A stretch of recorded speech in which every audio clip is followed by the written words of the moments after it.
Hi, baby. It's time for your bedtime story. This is chapter 1 of The Lease by Crinkle Cub. This chapter is called Spare Bedroom. It was an exhausting day and panic began to sink in. Ryan had looked all over town and nothing was working. With tired feet and a nervous mind, he sat in the booth, sipping his coffee, staring at his phone. The spring semester was going to start in 3 days, and he had no place to live. He had spent the previous semester abroad, loving the chance to live in Italy, and really became more in tune with himself. However, all of his friends had stayed for the spring semester as well, and now he was back home in his college town, and he had no roommates to live with. And he could not find an apartment he could afford by himself. As a junior, he was required to get housing off campus. With the day slipping away, he sipped more of his afternoon coffee and tired at looking at online ads for apartments, most of which were scams. The morning had vanished, and in need of free Wi-Fi, he was grateful to be in his favorite cafe near campus. Defeat was setting in, so he switched gears to another struggle he was having, his love life. From apartments, he tabbed over to personal ads and the entertaining, though often trashy, M for M section. Line after line of older men looking for blowjobs and other quick sex acts. Ryan was becoming bored of this section too. "Would you like the bill?" the waitress asked, startling Ryan, causing to shut his phone quickly and almost spill his coffee. He looked up at her and with a sad face and nodded. Glancing at the bill on the table, knowing he needed to cut back on his expenses, he unlocked his phone once again to browse one last time. He tapped in the search tab and searched spare bedroom, hoping the vague term would give him more options. The browser went to work, and quickly it only returned a handful of results. Confused, thinking it would have had so many prospects, Ryan's eyes grew widening, seeing an ad that was very new to his search. Single boy to occupy spare bedroom, reasonable price. He thought he imagined this as it was if the header was listed to him. Not pausing to wonder why being single was important, Ryan opened the listing and kept reading. "I am a retired Navy officer looking for companionship and to fill my home with life and energy. Looking for a very specific young man to live in my spare bedroom rent-free. In exchange for following some rules and being a very special companion. To find out details, please email me." Though vague, Ryan did not hesitate to reply right away. He only had a few days, and he did not want to miss out on the deal. He also had not realized that he never tabbed out of the M for M section when he applied. Opening his email, he wrote to the potential landlord. "Dear Sir, I'm a junior at the university here in town and am eager to find a home for the semester and hope to find out more about the room you have advertised. Please email or call. I am free to meet and see the room at any time." With the swoosh of a sent email, Ryan closed his eyes, hoping this was the break he needed. He spent the past 2 nights sleeping on the floor of a friend's apartment and knew his welcome was soon running out. He sipped his last sip of coffee and left cash on the table and headed for the restroom. After relieving himself in the handicap restroom with his pants around his ankles, he turned to look at himself in the mirror. Ryan was a cute 20-year-old college boy with an average build. He used to run before his trip abroad, but since eating all those carbs, he put on a few extra pounds around his belly, but still very attractive boy. At 5'8", Ryan was nothing but average. Long, straight, dirty blonde hair gave him a hipster vibe, but he dressed preppy most of the time. However, where Ryan's true inner personality shone was his choice of underwear. As a fan of comics and superheroes, he always wore brief underwear, with a cartoon character on them. Ever since boyhood, he never got embarrassed by the choice and has stayed true. He often bought the largest size of boys' underoos at Target, and though snug, he smiled every time the Superman logo flashed on his boyish package. With his underwear adjusted, as he was trying to pull up his jeans, he heard the ding of an email. He nearly fell over reaching to check what it said. With his jeans still not even buttoned closed, he read the email response. It was from his potential landlord. Ryan, thank you for the quick and direct reply.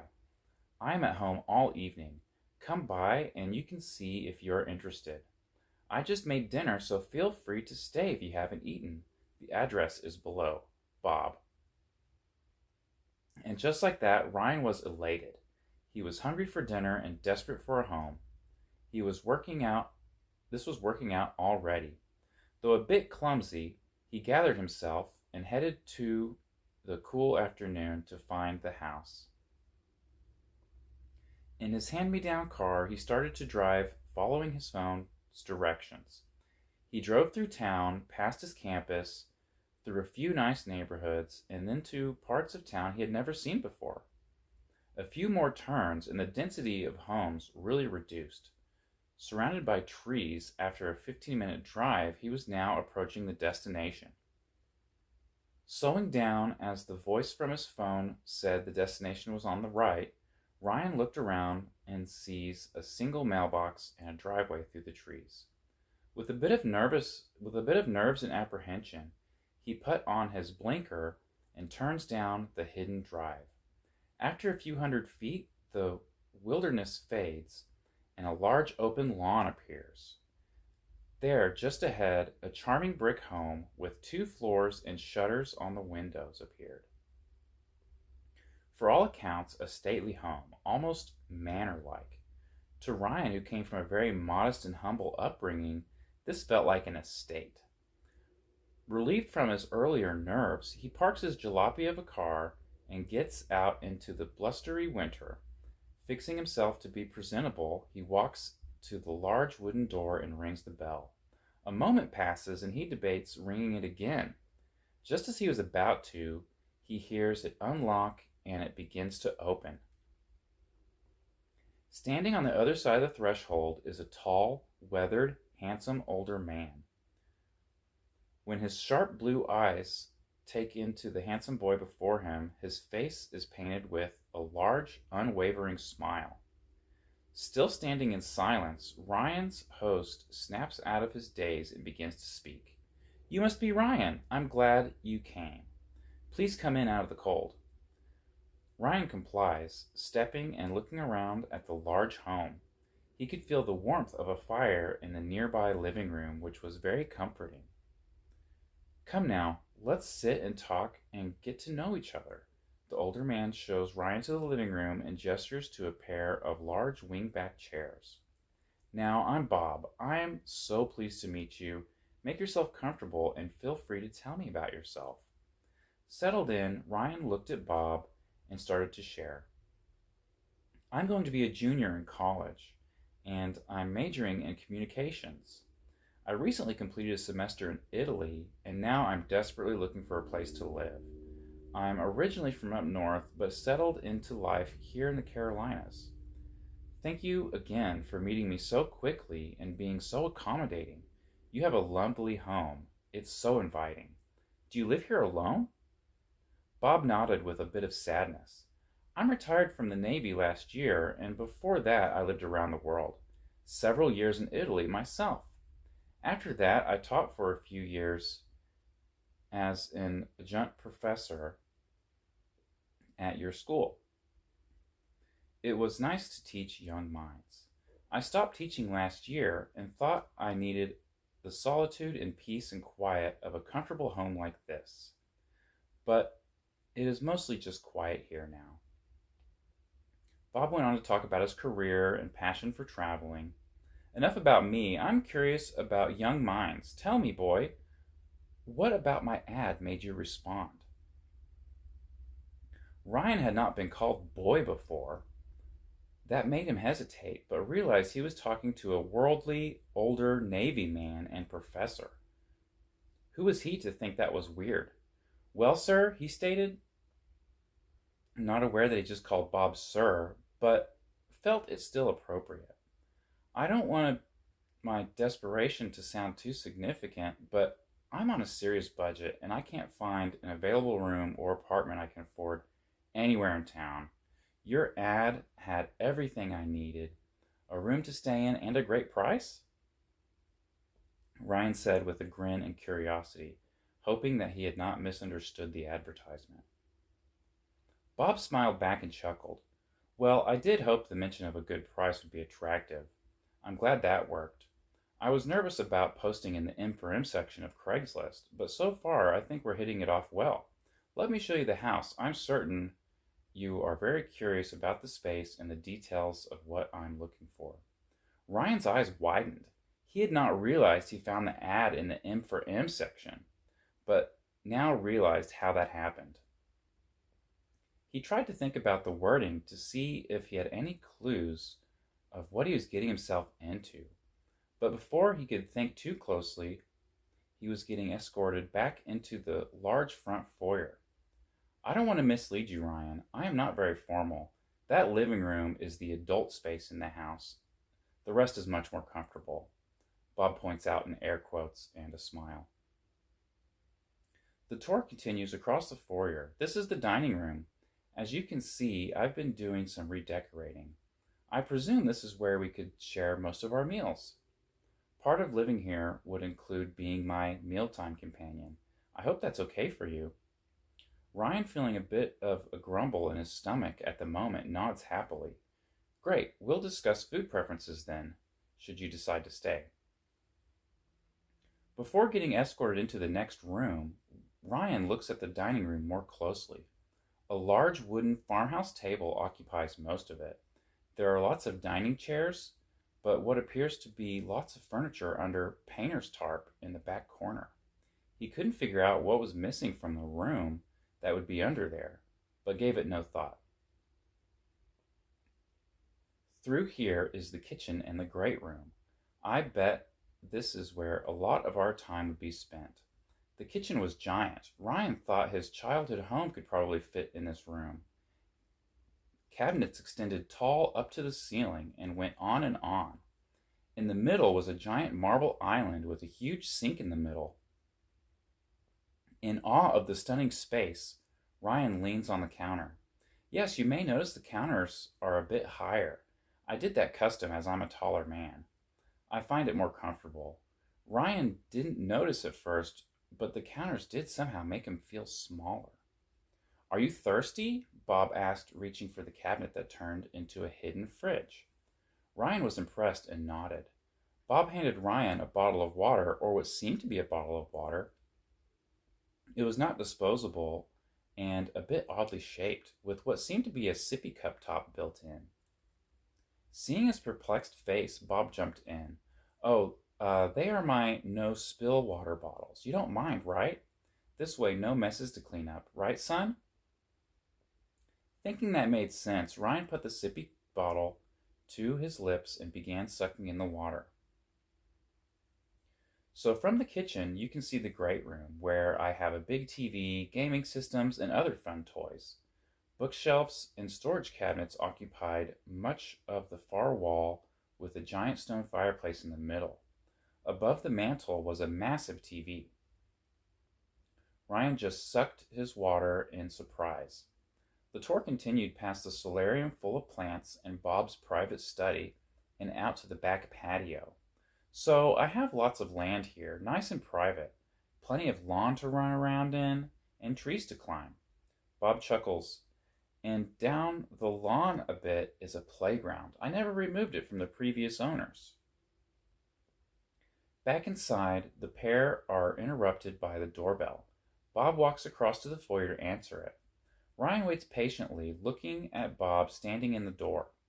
From the back, his broad-shouldered fit man, his age only evident in his salt and pepper hair. He felt safe with him. The door closes and Bob is holding a pizza box. Want to eat before going upstairs? Ryan's stomach audibly gurgles in response, and they both laughed. Okay, follow me. The pizza is on the kitchen island, and Bob sets up plates at the counter. Also gets a fresh sippy bottle out. Ryan goes to sit on the bar stool at the edge of the counter, but is having trouble. Bob walks over and with his hands under Ryan's armpits, helps him onto the stool. There you are, son, he said, sliding the stool closer. Bob sits next to him and they dig in. They talk more about Ryan's major and lack of social life. Ryan talks about how he had very few friends and the ones he does have are still abroad. He found it easy to be with Bob as he was very caring and attentive. Something Ryan didn't have much growing up and must have been craving. Bob had only a couple of slices, but Ryan packed away half the pie. My, you're a hungry boy. Ryan apologized, explaining that he hadn't had enough cash to eat much in the past couple of days. Eat up all you want, Bob said, putting a hand on Ryan's thigh in a caring way. I hope you like it here, and I feel we are really hitting it off. In this moment, Ryan started to wonder what would make the rent so cheap and what Bob had in mind for their time together. Sir, Ryan says sheepishly, you have a stunning home, and I can't wait to see the rest of it. But can I ask, as not to spend too much more of your time, what kind of rent are you asking for a room here, as my budget is very tight? With a smile and a sense of ease, Bob puts his hand on Ryan's shoulder. Will it put you at ease if I said, for a great young guy like yourself, rent will be free? Ryan paused mid-chew.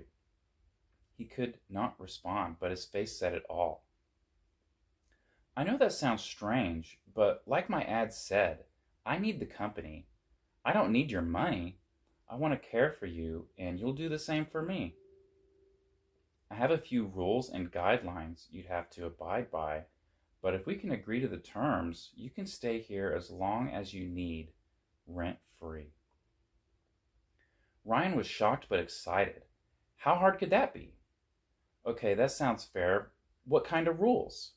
With another grin and deep stare from his blue eyes, Bob stands up and helps Ryan off the stool. Why don't we go upstairs and talk about them? I want you to get the full picture before you decide. Ryan pensively follows Bob back to the foyer and up a rather grand, curving staircase. At the top, Bob opens what appears to be a child gate and closes it behind Ryan. At the top of the stairs appeared to be another living space, very casual with oversized sofas and another TV. There also was a lofted area that looked down to the foyer, but it was unfurnished. Rather, a strange railing system was set up. Inside were toys, stuffed animals, boxes of unopened Legos, toy trains, and more. Before Ryan could study that side of the space too closely, Bob took his hand and sat him at the sofa. On the ottoman in front of him was a packet of paper. Okay, so that is the end of chapter 1. Make sure to like, comment, and subscribe, and hit that notification bell so you can be notified of the next video. Bye, guys.